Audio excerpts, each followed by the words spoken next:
The Amidah is considered the central prayer in the Jewish tradition. It's considered the time in the prayer service where we are most open spiritually and we're really ready to talk to God. The Amidah is known as a silent prayer. And one of the reasons for the silence is because a person shouldn't be distracted from the conversation that they are having with God.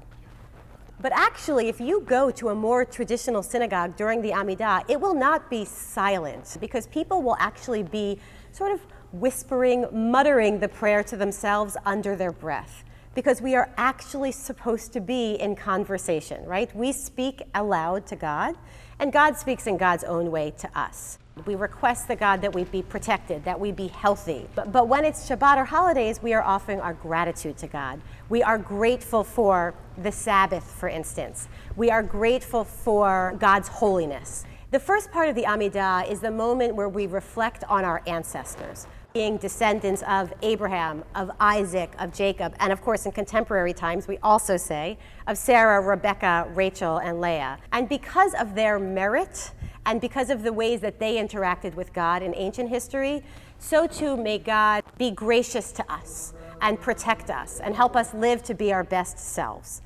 As we begin the Amidah, we begin by taking 3 steps backward and then 3 steps forward as if we are entering God's kingdom.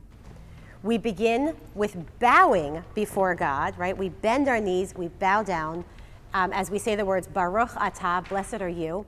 And then we rise up as we say God's name, believing that it is God or God's presence that can somehow lift the fallen. You will often see, if you go into a Jewish prayer service, people using their bodies during the Amidah in one of 2 ways.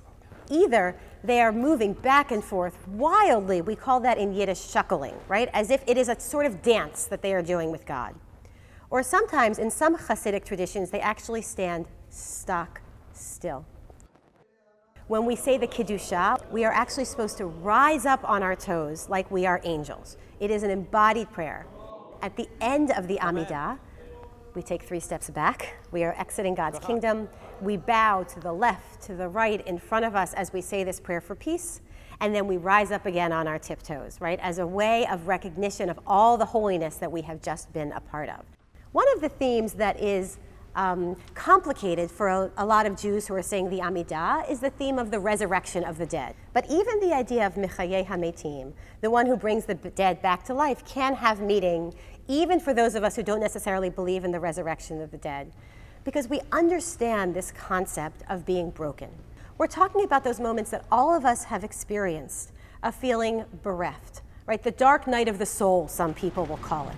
Those are the moments that God can help resurrect us.